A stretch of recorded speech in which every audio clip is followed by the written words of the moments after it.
dar as boas-vindas também para o casal Eliel. Eliel, esse rapaz está aqui.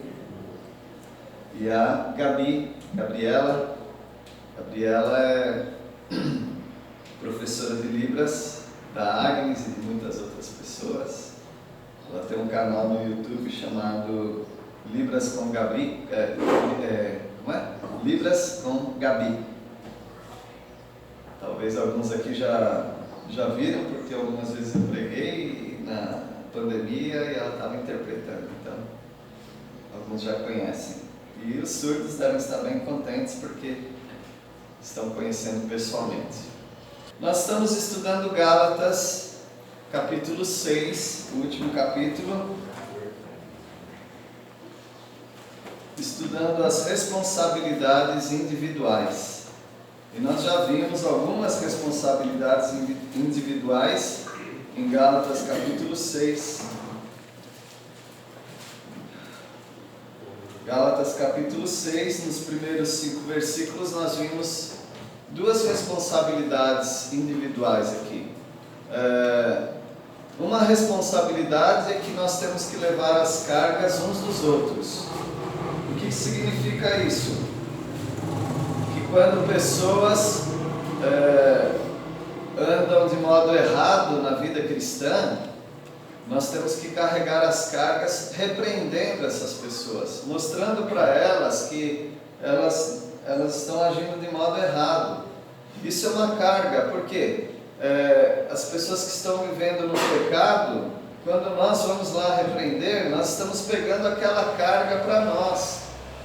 E não é fácil repreender pessoas, é um peso muito grande.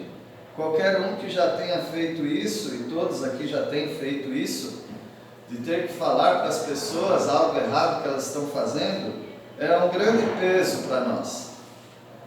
Mas nós estamos cumprindo a lei de Cristo, porque ao recebermos esse peso, nós estamos aliviando aquela pessoa de um peso, de estar em pecado, de continuar naquele erro e por fim até, quem sabe, cair.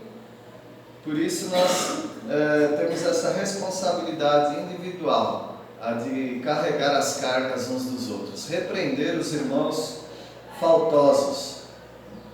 Aquele que ouve a repreensão também tem uma responsabilidade que é a de ouvir, de agradecer, de ponderar ou considerar e mudar, se for necessário. Uma responsabilidade dele também. E a outra responsabilidade, parece que é contraditório, mas a outra responsabilidade é cada um levar a sua própria carga, cada um levar o seu próprio fardo. Mas Paulo não falou para levar as cargas uns dos outros, agora a gente tem que levar cada um a sua? O que quer dizer isso? Levar as cargas uns dos outros quer dizer repreender uns aos outros, mutuamente. E cada um levar a sua própria carga significa que cada um tem a sua própria responsabilidade. Ou seja, ainda que ninguém te repreender, você tem a responsabilidade. Você que conhece a palavra de Deus, você tem a responsabilidade de andar de maneira cristã, de maneira correta.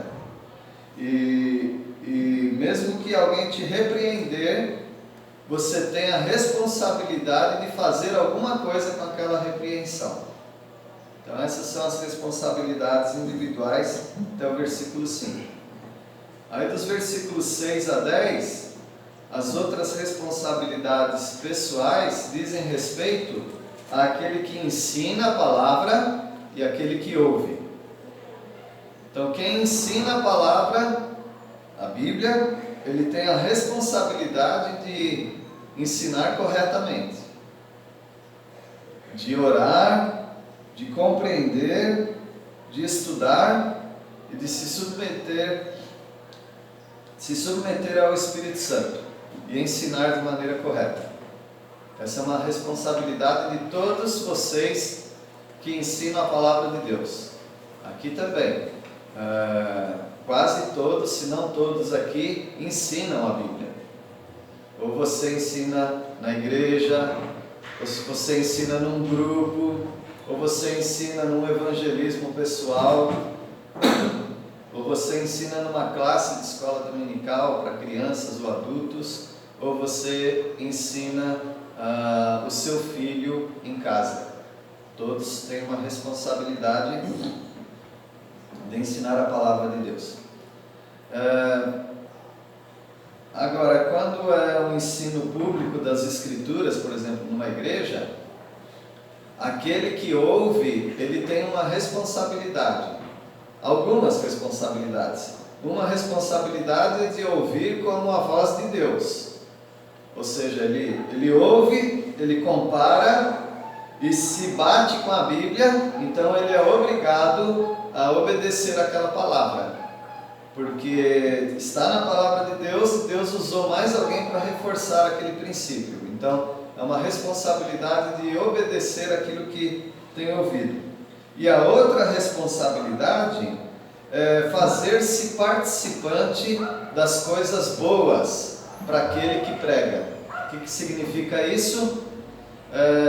Ajudar financeiramente aquela pessoa, mais a pessoa específica, né, que está sempre, que vive do Evangelho, que ensina como um plano de vida dele. Ele não é uma pessoa que trabalha fora como as demais pessoas, né? Mas é uma pessoa que ensina a Bíblia. Então essa pessoa, ela deve receber daqueles que são ensinados coisas boas. Quais são as coisas boas? Coisas boas são alimento, comida, alimento, comida, são as coisas boas. São boas para você, devem ser boas também para aquele que ensina e vive do Evangelho. São responsabilidades. A última responsabilidade, ou responsabilidades, estão nos versículos 11 até o final. Essa é a responsabilidade de todos. Responsabilidade daqueles que são de Cristo Jesus. Todos aqui são de Cristo Jesus, graças a Deus por isso. Então todos vocês têm uma responsabilidade, ou algumas responsabilidades. Vamos ver nesses versículos então. Versículo 11, vou pedir para a Daisy ler. Vejam com que letras grandes estou escrevendo com a minha própria mão.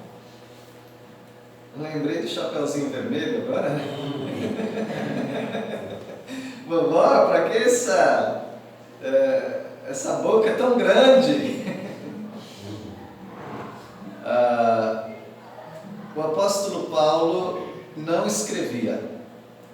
O apóstolo Paulo, normalmente, ele não escrevia. Ele pedia para alguém escrever.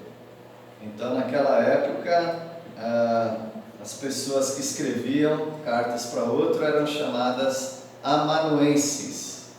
Amanuenses. Amanuense é aquele que escreve uma carta que não é sua, mas ele está escrevendo a carta que alguém está ditando para ele escrever. Por que ele fazia isso? Porque ele era um grande empresário e não queria escrever, usava secretário, era por isso? Nós não sabemos exatamente por que ele não escrevia as cartas dele. Nós temos nós temos uma sugestão bem forte, que é o problema na visão que ele tinha. Ele tinha um problema nos olhos. Em Gálatas mesmo nós já vimos que os Gálatas receberam Paulo tão bem, que quando viram a debilidade dele, física, eles estavam prontos para arrancar os olhos deles para dar para Paulo. Isso não é possível, lógico, mas é uma maneira de dizer que eles queriam muito ajudar Paulo a vencer aquele problema que toda dica está dada, né? Era um problema de visão. Hoje é muito fácil, né? Dependendo do problema, você tem uma miopia, uma hipermetropia, você pode procurar um oftalmologista e ele vai indicar para você algum tratamento, um óculos, né? Tem outro problema, a Marilda tem glaucoma, não tem, Marilda? Como que é essa doença aí? No momento eu não tenho, graças a Deus. Graças a Deus. Já me recuperei essa. Ah, que bom. É uma pressão no olho, né? É, pressão alta. E prejudica na leitura? Na leitura, não. Na visão em geral. O apóstolo Paulo tinha algum problema na visão, provavelmente. Só que algumas vezes ele queria terminar a carta com uma assinatura, com uma saudação. Aí ele escrevia. Agora é a tendência de quem não enxerga bem fazer um garrancho, uma letra grande, né? Então vejam com que letras grandes vos escrevi do meu próprio punho. O apóstolo Paulo, ele via nisso uma forma de dizer: eu estou com vocês. Essa carta é pessoal, embora outra pessoa tenha redigido, mas eu quem escrevi essa carta, eu quem ditei essa carta. E aqui vai a minha saudação, aqui vai a minha assinatura para vocês. Isso mostra o carinho que ele tinha pelos crentes gálatas. Meus irmãos, o apóstolo Paulo era um homem de muita responsabilidade. Ele sabia que ele tinha uma missão diante de Deus de edificar os crentes, de colocar aqueles crentes dentro do caminho certo. E essa foi uma carta muito difícil. É uma carta onde as pessoas estavam se desviando da graça de Cristo Jesus e se desviando para a lei de Moisés. A lei de Moisés é santa, é boa e é justa, conforme ele diz em Romanos 7, talvez o versículo 13. Porém, a lei de Moisés teve o seu momento. Foi um momento, e ainda tem, é um momento de mostrar para o pecador que ele é um pecador. Mostrar através de regras, mostrar através de princípios, mostrar através da ordem de Deus, de que ele não pode morar com Deus, porque ele é um pecador. E a Bíblia diz que o fim da lei é Cristo. Ou seja, a lei conduz o pecador a Cristo, mas não da maneira como muitos estavam pregando. Ou seja, nós vamos obedecer à lei e aí nós vamos encontrar a salvação em Deus. Não, porque você não consegue cumprir a lei. A lei apenas aponta para você que você vai morrer. E todo mundo sabe disso, que na iminência de um perigo de morte, ou seja, quando você está numa situação em que você pode morrer, você luta com todas as forças para sobreviver. Então, se um pecador consegue, através da lei de Moisés, descobrir que ele é um amaldiçoado e que ele vai para o inferno, e se ele leva isso a sério, ele vai procurar uma maneira de escapar disso. Aí pode ser que ele encontre você no caminho. E aí você explica para ele: não, é verdade, o que você leu na lei é isso mesmo, você está separado de Deus. Mas então como é que eu faço para me aproximar de Deus e ter a salvação? Aí você vai explicar o plano da salvação para ele. Então a lei passa a ser uma bênção. A lei é igual a um microscópio. Microscópio é um aparelho com lentes super potentes que uma pessoa qualificada pode olhar por ali e através de uma lâmina, de um tecido do seu corpo, do sangue, ele pode olhar aquilo e detectar algum problema, alguma doença. E a partir daí a pessoa pode tratar a doença. Então o microscópio é igual à lei. O microscópio ele não salva ninguém de uma doença. Ele não cura ninguém de uma doença, mas o microscópio, ele detecta uma doença. A lei de Moisés é assim também, ela não salva ninguém do pecado, mas a lei detecta o pecado. Ela mostra para o pecador que ele está doente, que ele vai morrer. E através disso, então, as pessoas vão lutar pela sua sobrevivência e elas vão querer a salvação. E aí entra o Evangelho, a cruz de Cristo Jesus. Só que as pessoas lá na Galácia, os judaizantes, chamados judaizantes, eles queriam forçar a lei de Moisés. Agora você precisa obedecer à lei de Moisés para você ter a salvação. Mas isso é mentira. E um dos grandes princípios que eles passam para as pessoas obedecerem é a circuncisão. Olha, circuncisão em qualquer igreja do mundo é um assunto que tem que ser tratado. Não adianta ficar com vergonha, não adianta falar, isso aí é muito constrangedor, isso aí chega a ser imoral. A gente não deveria falar disso. Para você ter ideia, a palavra amor na Bíblia aparece 230, 240 vezes, mais ou menos. A palavra circuncisão aparece 105 vezes. Então o amor ganhou, vamos falar de amor. Sim, mas amor é uma coisa que a gente está sempre falando. Se nós não falarmos de circuncisão, circuncisão é uma palavra que aparece demais na Bíblia. E tem crentes que não sabem ainda o que é circuncisão. Então a gente sempre aconselha, se você não sabe, pergunta. Eu não vou ficar desenhando. Eu me lembro do professor em Peniel, no passado, ele queria desenhar na lousa o que era. Fica meio constrangedor, nós desenharmos, mas é algo que todo mundo pode aprender facilmente, mas explicando de uma maneira bem simples e não, eu acho, que não ofensiva, é o seguinte: a circuncisão é uma microcirurgia em que corta-se um pedaço da pele do órgão genital masculino.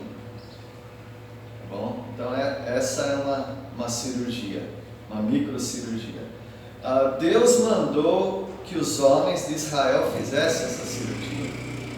É uma cirurgia simples para bebê, já mais complicadinha para adultos, mas mesmo assim o povo tinha que fazer. E era ao 8º dia de vida. Então era uma cirurgia muito simples, hoje, por exemplo, tem exames da linguinha presa do bebê, não tem, isso aqui?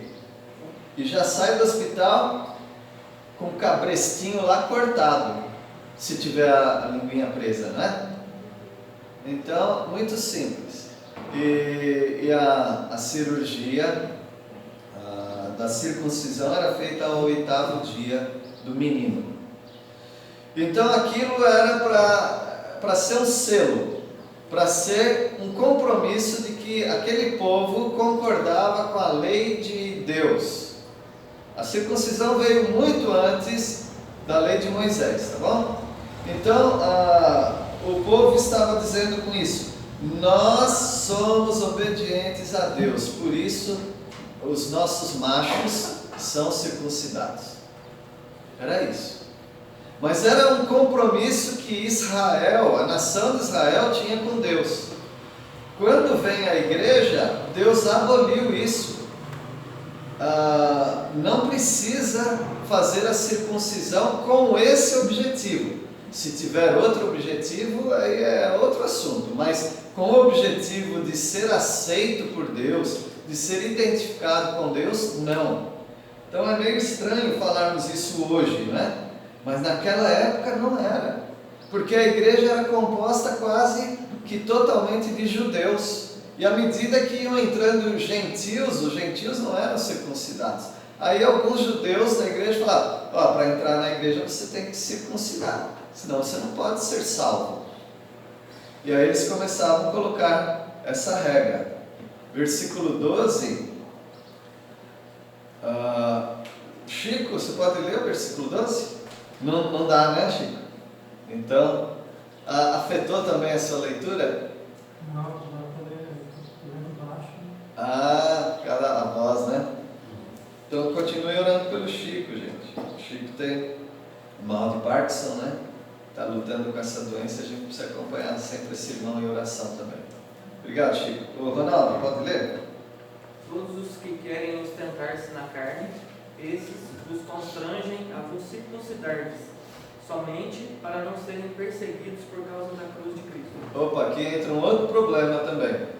Qual é o problema? Além de legalismo, eles são covardes.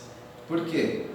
As pessoas que estão querendo mandar os outros se circuncidarem, ou seja, os da igreja quase todos são judeus, mas estão aparecendo gentios na igreja. Aí eles falam, olha, vocês têm que se circuncidar. Eles começam a colocar essa ordem. Por quê? Porque a igreja tem medo de ser perseguida. Bom, eu também teria medo de ser perseguido, mas nós temos que fazer uma decisão sobre esse assunto de perseguição. Talvez hoje aconteça a mesma coisa. Eu vou ficar com um pé no mundo e um pé na igreja. Se a coisa apertar na igreja e começarem a zombar de mim, que eu sou crente, eu vou para o bar e bebo umas cervejinhas lá com os amigos, né, para fazer aquela política da boa vizinhança com os incrédulos. Só mencionei cerveja, sei lá, cultural, né? Um barzinho com cerveja indica que aqueles que estão lá não são crentes. Algumas pessoas estão assim, um pé na igreja, um pé no mundo. Qualquer coisa, eu vou para lá. Então, para que ninguém nos persiga, vamos circuncidar os machos daqui. Aquele que é gentil e que vem para a igreja, que faça circuncisão, porque se perguntarem, os judeus, né? Os judeus não crentes, se perguntarem, você está frequentando o grupo dos cristãos, então você deixou da lei? Não deixei não. Eu estou evangelizando as pessoas e eu estou mandando que elas sejam circuncidadas. Eu estou mantendo o padrão da lei de Moisés. Se quiser provar, é só procurar os gentios que estão frequentando nosso lugar, nossa igreja, e manda eles mostrarem para vocês que eles são circuncidados. Ah não, hein? Então tá tudo bem. Não vamos deixar a nossa religião morrer. Então eles queriam fazer esse joguinho. Meus irmãos, uma coisa sobre os seus amigos incrédulos: não precisa brigar com eles, não precisa romper com eles, mas você precisa ser um bom crente. E provavelmente a sua amizade com eles vai ser rompida. Eles mesmos vão romper com você. Você não precisa ir na festa do dia 12 de outubro com eles. 12 de outubro? Sei lá. Acho que é. Tem um assim. Você não precisa mostrar foto que você foi na festa do 12 de outubro ou outras festas religiosas para não arrumar confusão na família. Não. Você precisa romper com essas festas. Você precisa romper com todo tipo de identificação com a idolatria. O que vai acontecer? Eles vão te perseguir. Eles vão te perseguir com palavras, com fofocas, com maledicências. Eles vão fazer isso com você. Provavelmente, alguns, né? Mas fique firme. Esses aqui, para não serem perseguidos, eles estavam ensinando os homens gentios, recém-convertidos ou recém-chegados à igreja, a se circuncidar. Versículo 13, dona Helena, pode ler? Pois nem mesmo aqueles que se deixam circuncidar guardam a lei. Antes, querem que vos circuncideis para se gloriarem na vossa carne. Bom, aqueles que se circuncidam, será que eles vão se tornar bons crentes? Claro que não. Não vão. Por quê? Se a circuncisão está ligada à lei de Moisés, tem que cumprir toda a lei de Moisés. E eles não vão conseguir fazer isso. Ninguém consegue cumprir a lei de Moisés. A lei de Moisés, ela indica que somos pecadores, mas ela não nos ajuda a sermos santos. Ela não ajuda ninguém a ser santo. Então essas pessoas são hipócritas, são covardes e são hipócritas, porque elas não vão cumprir a lei. Mas por que então que eles estão pedindo? Porque eles querem usar esses recém-chegados à igreja, eles querem usar como um troféu.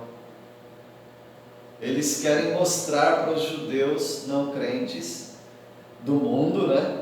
Eles querem mostrar para eles que nós continuamos na lei de Moisés. Então eles se orgulham desses que eles estão circuncidando. Será que você não pode fazer uma jogadinha assim também? Será que você não pode fazer isso? Eu já disse que eu fazia quando era criança. Saía da escola dominical com a Bíblia e a revista na mão, mas chegando na rua onde os meninos estavam jogando bola e o ambiente era terrível para crente, né? Mesmo eu não sendo crente ainda, mas eu era filho de crente, frequentador de igreja, e eu não queria ser zombado. Então eu puxava minha blusinha assim, colocava a Bíblia dentro da calça, a revista, né? Ajeitava assim. Tá vindo da onde? Da igreja? Não. Fui na casa da minha tia. Agora, se eu tivesse com a Bíblia e a revista de escola dominical na mão, aí denunciou. Então, meus irmãos, nós muitas vezes fazemos como aquela criança. Eu vou dar um jeito de não ser identificado como crente, porque aí eu fico bem com o pessoal do mundo, ninguém vai me perseguir, ninguém vai me aborrecer.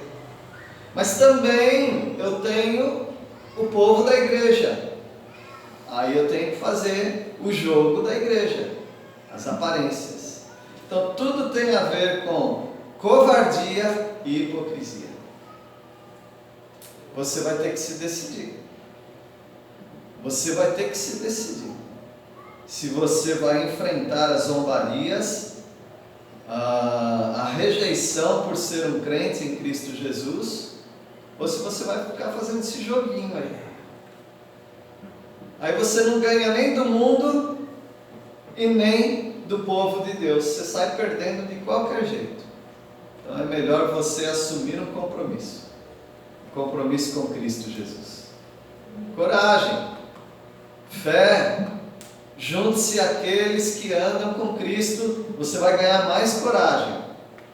E você vai enfraquecendo seus relacionamentos com o mundo. Porque afinal de contas você não precisa do mundo. Você precisa do pão da padaria. Você precisa de uma carne do açougue. Mas você entra lá, compra e sai, pronto. Você não precisa mais das festas. Você não precisa mais dos altares. Você não precisa mais do que os incrédulos têm para tentar alcançar salvação, porque você já tem a salvação. Versículo 14,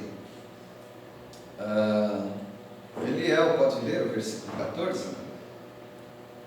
Quanto a mim, que eu jamais me gloriei a não ser na cruz de nosso Senhor Jesus Cristo, por meio da qual o mundo foi crucificado para mim e eu para o mundo. Isso é a responsabilidade do crente. Quanto a mim, o que eu vou fazer agora? Eu vou ficar corajoso. Eu vou buscar coragem no Senhor, na cruz de Cristo Jesus. Então, se alguém perguntar, e aí, o que você está fazendo para ser aceito por Deus? Ninguém faz uma pergunta teológica dessa, né? Ninguém faz uma pergunta teológica dessa, mas eles agem dessa maneira. E aí, o que nós vamos dizer? A minha fé e o meu amor estão firmados no Senhor. Então nós vamos testemunhar que nós somos de Jesus Cristo Eu não preciso mais depender das boas obras. Eu não preciso mais depender de coisas externas. Já fez a primeira comunhão? Já. A primeira, a segunda, a terceira. Eu estou sempre em comunhão com os irmãos em Cristo Jesus. O jovenzinho, ele é abordado, né, na escola. Você já fez a crisma? Nem sei se eu estou falando certo, José. É, isso mesmo. Já fez a crisma? E aí, esse ano você já tomou a missa? Ou participou da missa uma vez por ano? Era regra escrita. Pelo menos uma vez por ano. Pois não, irmão? Lá em batismo de Cristo, eu fui batizado com o nome de José Donizete, depois fui crismado com Pedro Donizete, e meu nome verdadeiro é só Donizete Márcio. Foi caindo aí os nomes? Olha o rolo aí. Eu fiquei com o nome doido. Olha, vocês católicos não, vocês não são católicos, mas vocês que têm padrinhos e madrinhas, vocês devem sofrer, porque tem pessoas que ainda precisam fazer os seus agrados, né? Com o padrinho, com a madrinha, dar a bênção, ter uma ligação espiritual. Eu fico imaginando uma coisa dessa. Eu não passei por isso, mas eu fico imaginando. O meu acabou agora, ano passado. Morreu? Minha tia morreu, era minha madrinha. Só ela morreu. Mas era bem interessante a minha madrinha. Depois que antes de eu me converter, eu chegava e falava, bença madrinha. Aí ela falava, nome da santa, para ela me abençoar. Aí depois que eu me converti, e ela ficou sabendo que eu me converti, ela era esperta. Aí eu tomava benção a ela, porque não tinha como não tomar benção. Aí ela mudou. Benção, minha madrinha. Jesus te abençoe, meu filho. Eu falei, pelo menos ela mudou, né? Não colocou mais. O senhor não mudou, mas ela mudou. Mas era um sofrimento mesmo. Porque tinha que pedir a bênção, né? Pois é. Joãozinho vai ter que cortar um monte de coisa aí no nosso vídeo, né, João? Ou não corta nada, né? Meus irmãos, o apóstolo Paulo, ele tomou essa decisão. A cruz de Cristo. Ele convicto disso. E agora? Mas e o relacionamento dele com o mundo? Relacionamento com o Sinédrio, se é que ele era do Sinédrio, ou pelo menos tem amizade com os rabinos, os mestres da lei, os judeus. Como é que ele faz agora? Ele respondeu aqui também. O que ele respondeu? Notaram no versículo 14? A fé dele está firmada na cruz. E a respeito do mundo? E aí? Ele não tem que fazer um pé na igreja, um no mundo? Como é que ele fez com o mundo? Matou. Ou foi morto, né? O mundo está crucificado para mim. Acabou. Morri para o mundo. É essa decisão que você tem que tomar. Você não fica com um problema de ter que disfarçar.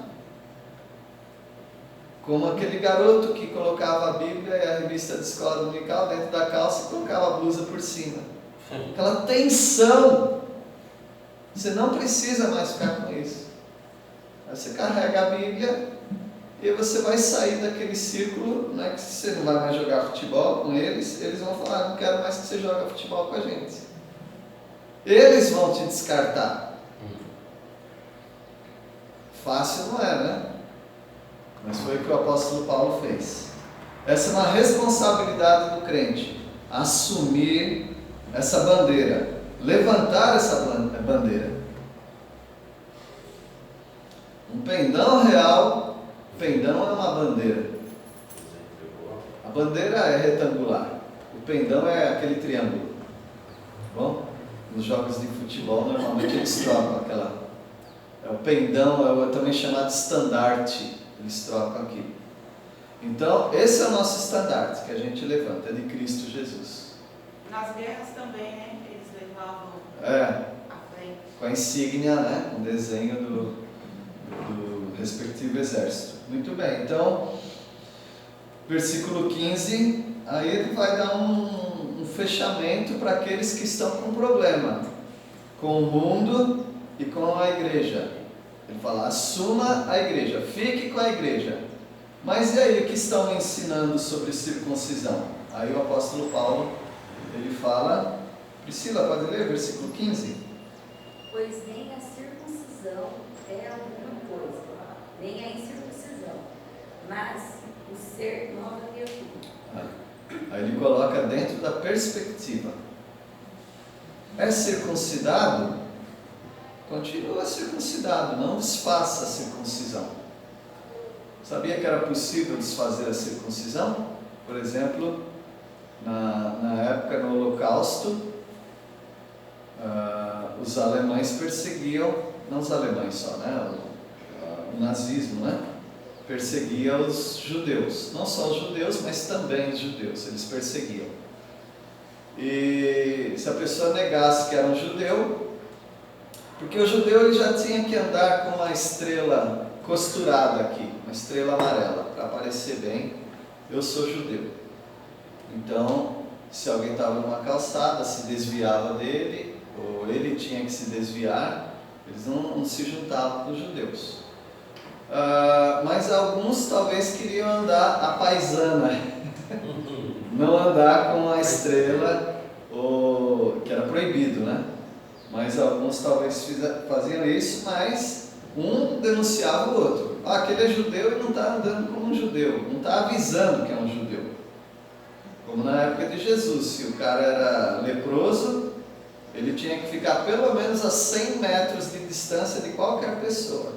E vindo alguém, chegando muito perto, ele tinha que avisar a pessoa. Então ele fala, leproso, imundo. Ele não estava xingando o outro. Estava dizendo que ele era. Entendeu? Eu sou. Então, cuidado aí. Mas algumas pessoas, elas não queriam passar por judeus.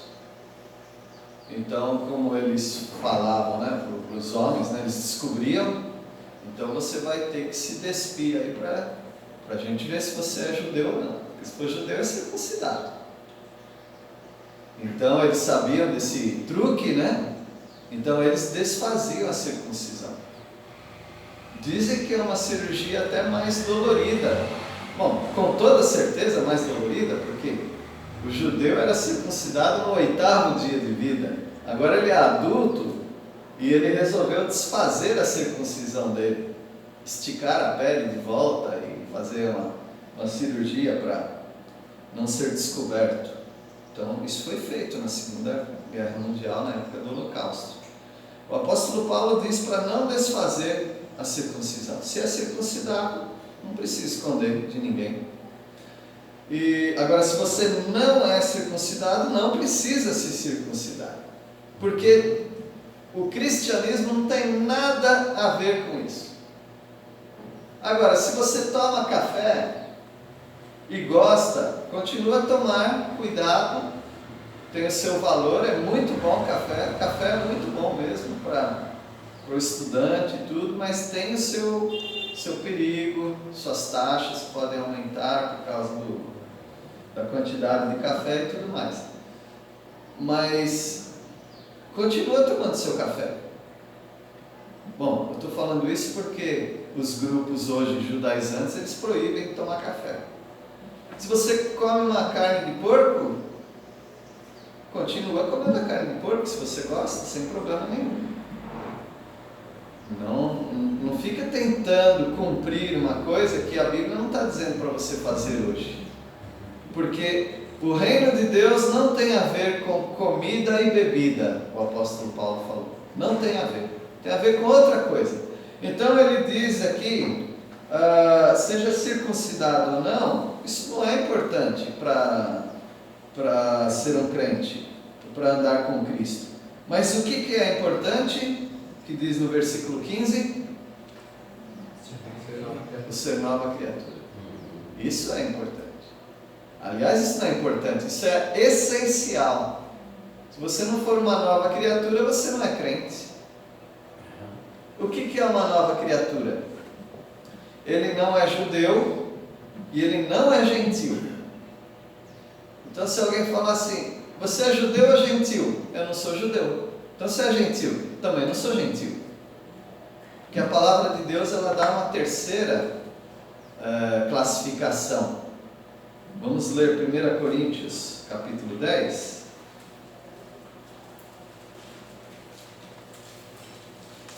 Coríntios, capítulo 10, versículo 32. Então, você é judeu ou você é gentil? Então, alguém pode ler? Portai-vos em modo que não deis escândalo, nem aos judeus, nem aos gregos, nem à igreja de Deus. Judeu, gentil, aqui chamado grego, mesma coisa, né? Às vezes eles colocavam tudo junto, né? Grego como sendo gentil. Então não seja escândalo nem para judeu, nem para gentil, mas eu não sou nem judeu nem gentil. Sou uma terceira categoria. Qual que é? Igreja de Deus. Tá bem? Então o judeu, ele não é mais judeu, ele é a igreja de Deus, os salvos, né? O gentil não é mais gentil, ele é a igreja de Deus. Então nós somos uma nova raça, por assim dizer, um novo povo de propriedade exclusiva de Deus.